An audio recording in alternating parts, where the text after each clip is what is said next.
आज की हमारी चर्चा दिमाग के उन रहस्यों के बारे में है जिन्हें हम अक्सर अनदेखा कर देते हैं। बिल्कुल। हमारे पास एक ब्रेन मैपिंग विशेषज्ञ के साथ हुई बातचीत का सार है और हमारा मकसद ये समझना है कि सफल लोगों का दिमाग आखिर काम कैसे करता है। और ये भी कि रिश्तों में इतनी उलझनें क्यों आती हैं। हाँ, और सबसे जरूरी, क्या हम अपने दिमाग की शक्ति को सच में बढ़ा सकते हैं? बिल्कुल। और इन स्रोतों में कुछ बहुत दिलचस्प और कह सकते हैं कि हैरान करने वाले विचार भी हैं, जिन्हें हम एक एक करके खोलेंगे। चलिए, एक ऐसे ही विचार से शुरू करते हैं जो सुनने में थोड़ा अजीब लग सकता है। अच्छा। स्रोत का दावा है कि हमारा दिमाग 75% पानी से बना है।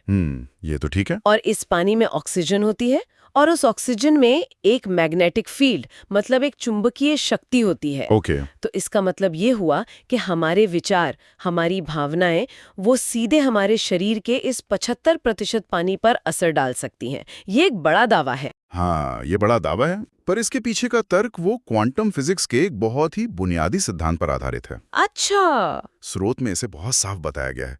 देखिए, पानी में ऑक्सीजन है और ऑक्सीजन में मैग्नेटिक गुण होते हैं। ये विज्ञान है। तो जब हम लगातार कहते हैं कि मेरी किस्मत खराब है या मेरी जिंदगी झंड हो गई है, तो हम अपने शरीर के अंदर के पानी को, उस मैग्नेटिक फील्ड को, वही नकारात्मक संदेश दे रहे होते हैं। तो ये सिर्फ एक पॉजिटिव सोच वाली बात नहीं है। नहीं, इसके पीछे एक फिजिकल मैकेनिज्म बताया गया है। वाओ! मतलब हमारे शब्द हमारे शरीर की केमिस्ट्री को बदल सकते हैं। तो अगर हम अपने दिमाग को इतना प्रभावित कर सकते हैं, तो क्या हो अगर किसी को अपने दिमाग का एक नक्शा ही मिल जाए? एक यूजर मैनुअल जैसा। हाँ, एक यूजर मैनुअल जिससे उसकी असली ताकत का पता चल सके।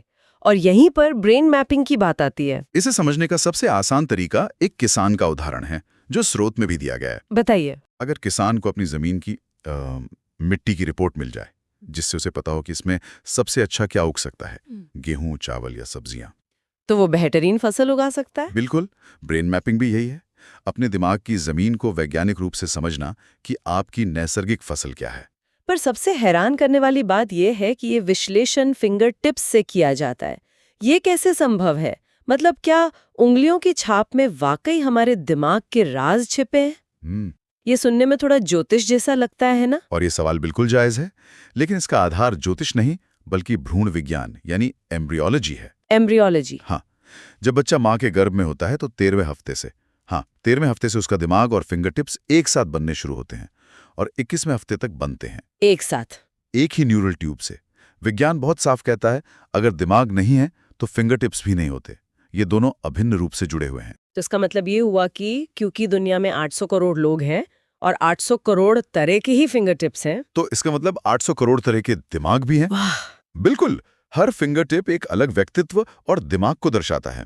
और ये विचार नया नहीं है, इसकी जड़ें नोबेल पुरस्कार विजेता डॉक्टर रॉजर स्पेरी के काम में हैं। अच्छा, जिन्होंने लेफ्ट और राइट ब्रेन के बारे में बताया था। एकदम सही। उन्होंने ही दुनिया को इसके बारे में विस्तार से बताया था। तो चलिए इस नक्शे को पढ़ते हैं।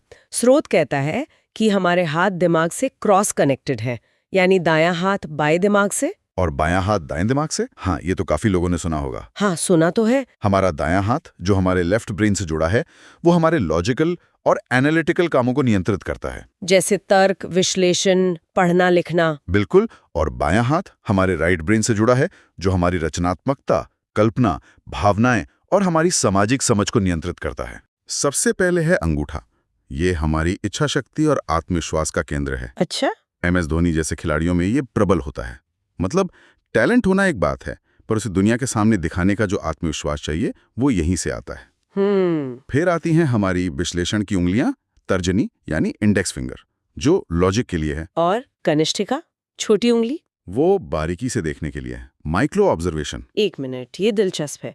तो क्या इसका मतलब ये है कि एक बहुत तार्किक इंसान जिसकी तर्जनी उंगली की क्षमता ज्यादा है, जरूरी नहीं कि वो आत्मविश्वासी भी हो अगर उसका अंगूठा उतना मजबूत ना हो? आपने बिल्कुल सही पकड़ा। क्या ये क्षमताएं एक दूसरे से स्वतंत्र हैं? यही इस विश्लेषण की खूबसूरती है। ये सभी क्षमताएं स्वतंत्र हैं। हो सकता है कोई बहुत बड़ा साइंटिस्ट हो जिसका लॉजिक कमाल का हो, पर वो स्टेज पर जाकर बोल ना पाए क्योंकि आत्मविश्वास की कमी है। सही। और बाकी दो उंगलियां, मध्यमा और अनामिका, हमारे कौशल से जुड़ी हैं। कौशल? मध्यमा हमारे हाथों के कौशल यानी फाइन मोटर स्किल्स को दर्शाती हैं, जैसे एक सर्जन या एक शेफ। और अनामिका हमारी भाषा और बोलने की कला को। तो इसका मतलब ये हुआ कि हम किसी के हाथ को देखकर एक मोटा-मोटा अंदाजा लगा सकते हैं कि वो इंसान सोचने वाला है, करने वाला है या फिर कहने वाला है। हाँ, एक तरह से व्यक्तित्व का एक क्विक स्नैपशॉट जैसा है। और इस पूरे हार्डवेयर को चलाने वाला सॉफ्टवेयर, वो हमारा बायां हाथ है। हमारी भावनाएं, हमारी रचनात्मकता, हमारी सामाजिक समझ। इसके बिना हम सिर्फ एक मशीन बनकर रह जाएंगे, सामाजिक प्राणी नहीं। ये तो दिमाग का पूरा खाका हो गया, एक तरह का यूजर मैन्युअल। पर किसी भी मानव का असली टेस्ट तो तब होता है जब मशीन में कोई गड़बड़ हो, जैसे करियर में फ्रस्ट्रेशन या रिश्तों में तनाव। क्या स्रोत बताता है कि ये नक्शा वहां कैसे काम आता है? हाँ, और यहीं इसका सबसे गहरा असर दिखता है। स्रोत बताता है कि सफलता और खुशी वो अक्सर अपने काम को अपनी दिमागी बनावट से जोड़ने पर मिलती है। और जब इसमें मेल नहीं होता तो फ्रिक्शन पैदा होता है। बिल्कुल। इसे ऐसे समझें कि अगर आपके जूते का साइज 7 है और आपको 5.5 नंबर का जूता पहना दिया जाए, तो दिन भर घुटन और इरिटेशन होगी। वही दिमाग के साथ होता है। स्रोत में एक बहुत अच्छा उदाहरण दिया गया था। एक बेहतरीन टीचर को जब प्रिंसिपल बना दिया जाता है, हाँ, तो वो अक्सर दुखी हो जाता है। क्यों? क्योंकि टीचिंग और मैनेजमेंट के लिए दिमाग के अलग-अलग हिस्से काम करते हैं। टीचिंग के लिए भाषा, लॉजिक और सामाजिक समझ चाहिए। और मैनेजमेंट के लिए लीडरशिप, प्लानिंग, आत्मविश्वास एकदम अलग चीजें हैं। तो जब आप किसी को उसकी नैसर्गिक प्रतिभा के विरुद्ध काम देते हैं, तो इसका मतलब ये नहीं कि वो इंसान खराब है, बस वो उस काम के लिए गलत वायर्ड है। और फ्रिक्शन वहीं से शुरू होता है। बिल्कुल। और ये बात सिर्फ करियर पर ही नहीं, रिश्तों पर भी लागू होती है। कुछ उदाहरण थे जो वाकई आंखें खोलने वाले थे। हाँ, बिल्कुल। एक केस लॉन्ग डिस्टेंस कपल का था। दोनों वर्किंग थे, अलग अलग शहरों में। जब वो मिलते तो उनमें बहुत तनाव होता। वजह ये थी कि एक पार्टनर के दिमाग को जुड़ाव महसूस करने के लिए फिजिकल टच यानी शारीरिक नजदीकी जरूरी थी, और दूसरे के लिए बैठकर गहरी बातें करना ज्यादा महत्वपूर्ण था। तो झगड़े की जड़ प्यार की कमी नहीं, बल्कि उनके दिमाग की अलग अलग भाषा थी। सही पकड़ा। दोनों एक दूसरे से प्यार करते थे, पर उनकी जरूरतें अलग थी। एक को लगता कि दूसरा उससे दूर जा रहा है, जबकि असल में दोनों के प्यार जताने और महसूस करने के तरीके अलग थे। तो जब उन्होंने ये समझा तो लड़ने की बजाय उन्होंने एक दूसरे की जरूरतों को स्वीकार किया। और एक कॉलेज के छात्र का भी मामला था। हाँ, वो अपनी पहचान को लेकर, अपने आकर्षण को लेकर बहुत परेशान था। उसे एक बीमारी मान रहा था। हाँ, और इसके लिए वो कॉलेज छोड़कर घर वापस जाना चाहता था। जब ब्रेन मैपिंग से ये पता चला कि ये कोई बीमारी नहीं, बल्कि उसके दिमाग की एक स्वाभाविक बनावट है जो जन्म से है, तो उसे स्वीकृति मिली। उसे समझ आया कि जगह बदलने से उसकी भावनाएं नहीं बदलेंगी, उन्हें स्वीकार करना होगा। तो इन दोनों कहानियों का सार एक ही शब्द में है, स्वीकृति। बिल्कुल। ये समझना कि सामने वाले का इंटेंट गलत नहीं है, बस उसका ब्रेन अलग तरह से काम करता है। यही सबसे बड़ा टेक अवे है। स्वीकृति से ही ग्रोथ होती है। ठीक है, स्वीकृति तो बहुत अच्छी बात है, पर क्या हम सिर्फ स्वीकार ही कर सकते हैं? क्या हम अपने इस दिमागी ब्लूप्रिंट को बदल या बेहतर नहीं बना सकते? बिल्कुल कर सकते हैं। मतलब मैं अपनी कमजोरियों पर काम कर सकती हूँ? हाँ, जरूर। और इसका जवाब न्यूरोप्लास्टिसिटी में है, जिसके बारे में स्रोत में विस्तार से बताया गया है। हमारा दिमाग प्लास्टिक की तरह लचीला है। मतलब इसे किसी भी उम्र में ट्रेन किया जा सकता है? किसी भी उम्र में। ये एक मसल की तरह है, जिसे जितना ट्रेन करेंगे उतना मजबूत होगा। तो इसे ट्रेन करने के कुछ व्यवहारिक तरीके क्या हैं जो स्रोत में बताए गए हैं? सबसे मजेदार है ब्रेन एक्सरसाइज।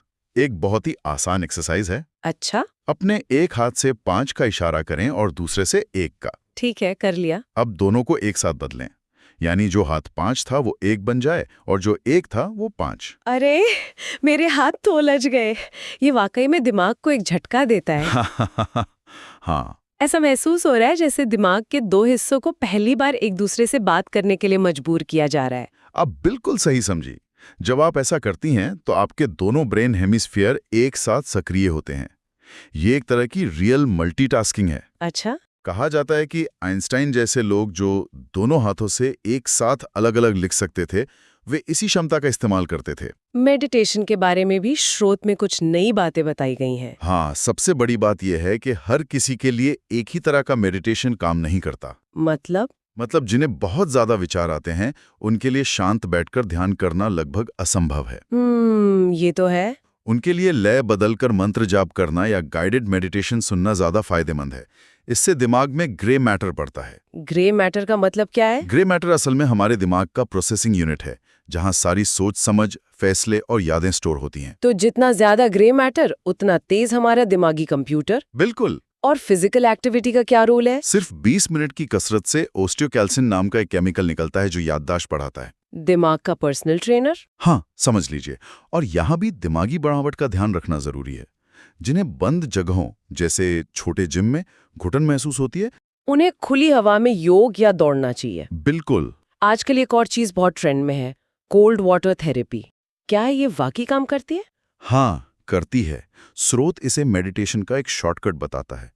जब आप बर्फीले ठंडे पानी से नहाते हैं या सिर्फ चेहरा धोते हैं तो दिमाग एक पल के लिए विचार शून्य हो जाता है। अच्छा। वो एक क्षण आपको पूरी तरह से वर्तमान में ले आता है और डिप्रेशन, एंजाइटी के चक्र को तोड़ने में मदद करता है। तो पूरा नहाने की जरूरत नहीं, सिर्फ चेहरे पर ठंडा पानी मारना भी काम कर सकता है। हाँ, बिल्कुल। और खान पान, क्या खाने से दिमाग पर असर पड़ता है? बहुत गहरा। स्रोत एक सीधा सा नियम बताता है।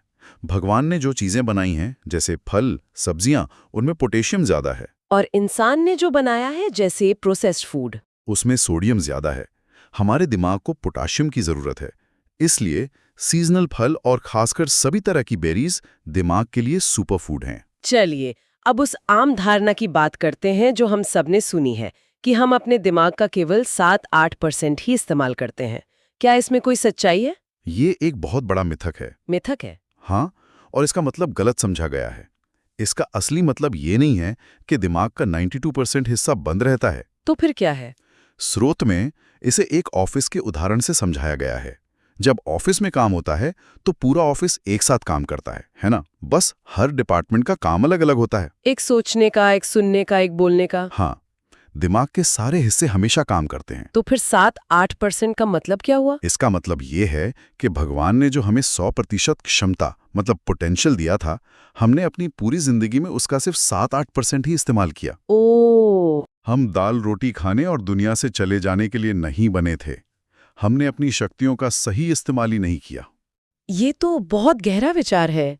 और आज की सबसे बड़ी चिंताएं जैसे एंजाइटी और अल्जाइमर, इनका दिमाग से क्या कनेक्शन है? एंजाइटी भविष्य का डर है और डिप्रेशन अतीत का बोझ।